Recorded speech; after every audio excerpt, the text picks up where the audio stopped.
We keep talking about what the purchasing market looks like. Benny, I'm not talking to you with my hand, bro. But what's the long-term rental market doing right now in 30A? Stick around. This video is for you.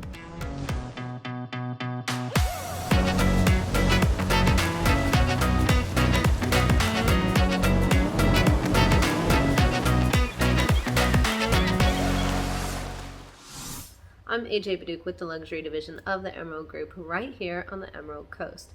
We are doing videos every week from Pensacola to Panama City Beach and everything in between. So if you have any questions about our area, you're thinking about moving to the area, have a friend that's thinking about moving to the area, and you're doing your background research for them because you're a good girlfriend, go ahead and hit that subscribe button and ding the bell so that you get notified every time we do a new video. We have been getting calls, texts, emails, Facebook messages, all kinds of communications, even folks hitting us up out in public sometimes, which is really, really cool when that happens. So if you have any questions about the area, go ahead and do the same. Send us an email, call, text, whatever medium you prefer. We love all of them. So without any further ado, if you will, as the cliche saying goes, we know that we talk a lot about folks doing purchasing down here, whether it's for living or for doing a second home buy or for doing short-term rentals, which is very, very common out on 38. But what about for you folks that are actually doing long-term rentals? And what about if the short-term rental market actually gets outpriced by the long-term rental market because folks are being priced out of purchasing? Then we've come up with this whole different investment strategy that's less headache and actually potentially a higher return. Because we all know that you spend a lot more in fees when it comes to short-term rentals than you do when it comes to long-term rentals. You get more damage on your property because there's higher foot traffic. So what if long-term rentals start to become the more profitable way to run your investment business out here on 38? Well, I've got some numbers for you just to kind of set you up with some numbers that we've seen here recently. I've just pulled the past 2 months because we know that everything goes up very, very quickly. So it wouldn't really make sense to do something from like 6 months ago. So I'm just going to talk about what we're seeing these past 2 months. You'll have to excuse me if I sound like I've got a lisp or a little extra everybody loves Raymond, if you will, because I've been sick for a few days and it's still hitting me pretty hard. So sorry for that. So let's talk about these numbers that we're seeing as far as rentals out here on 38 for the long term specifically. So 2 months ago, we were seeing prices as low as $2,200 per month and as high as $6,000 per month.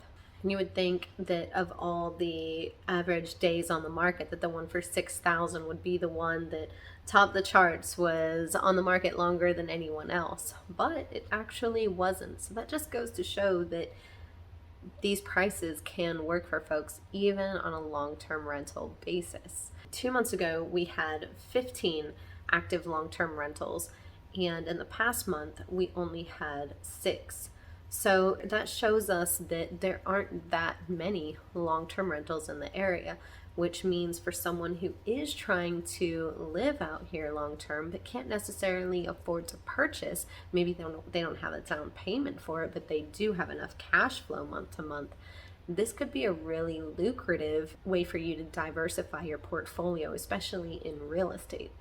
So as far as days on the market, price isn't necessarily what is causing properties to stay on longer, because there were a couple properties, one for $2,200 a month that was only on the market for 7 days.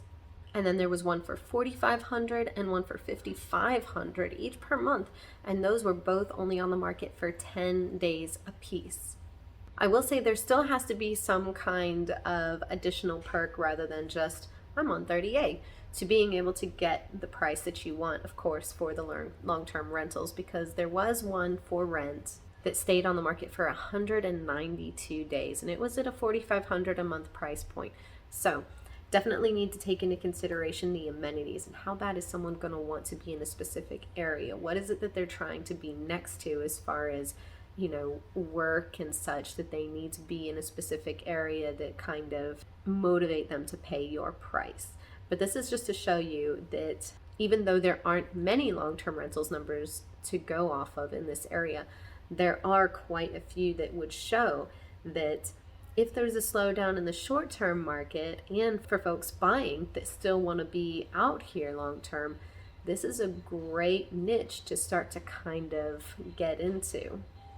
If you're thinking about getting into the long-term rental program with your property, go ahead and comment down below with what area you're in. Are you in Water Sound maybe, or are you on the west end of 30A where you see fewer condos and such and more smaller subdivisions? Where are you right now that you're thinking maybe this is a good opportunity for you? Hopefully this video was very enlightening for some folks that are trying to hedge against short-term rental issues coming potentially.